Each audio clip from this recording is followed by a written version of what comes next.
আসসালামু আলাইকুম রহমতুল্লাহি ওয়া বারাকাতুহু। দুরুদে আকবরের ফজিলত কি এবং এই দুরুদটি আমি আপনাদেরকে দেখাবো। চলুন তাহলে আমরা দুরুদে আকবরী সম্পর্কে আলোচনা করি। বর্ণিত আছে, যে ব্যক্তি দুরুদে আকবর নিয়মিত পাঠ করবে এর বরকতে আল্লাহ তাআলা তাকে হযরত রাসূল করিম সাল্লাল্লাহু আলাইহি সাল্লামকে স্বপ্নের মধ্যে দর্শন করাবেন। সুবহানাল্লাহ, সুবহানাল্লাহ।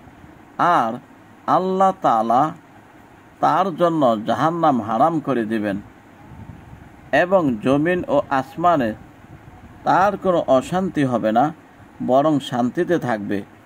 যে ব্যক্তি এই দুরূদ শরীফ প্রত্যহ একবার করে পাঠ করবে, আল্লাহ তাআলা তার প্রতি 360 বার রহমতের দৃষ্টি দান করবেন আর 70টি হজ্জে আকবরী সওয়াব দান করবেন।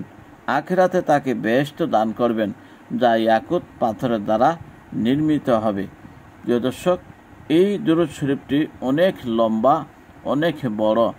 যদি আপনার এই দুরূদ শরীফ পড়ার ইচ্ছা থাকে, যদি আপনি কিতাব না পান আমাকে বলবেন, আমি পাঠিয়ে দেব ইনশাআল্লাহ।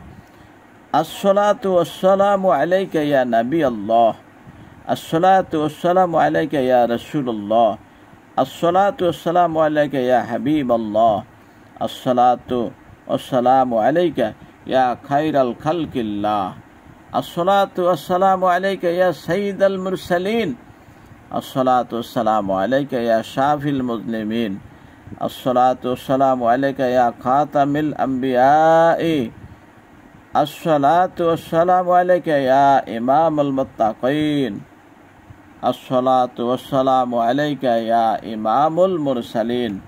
প্রিয় দর্শক, এই দুরূদ শরীফটি অনেক লম্বা আছে, প্রায় 1 পৃষ্ঠা, এই 2 পৃষ্ঠা, এই 3 পৃষ্ঠা, তারপরে দেখুন আরও আছে, এইটা 4 পৃষ্ঠা, তারপর এখানে বাংলা অনুবাদ দেওয়া আছে।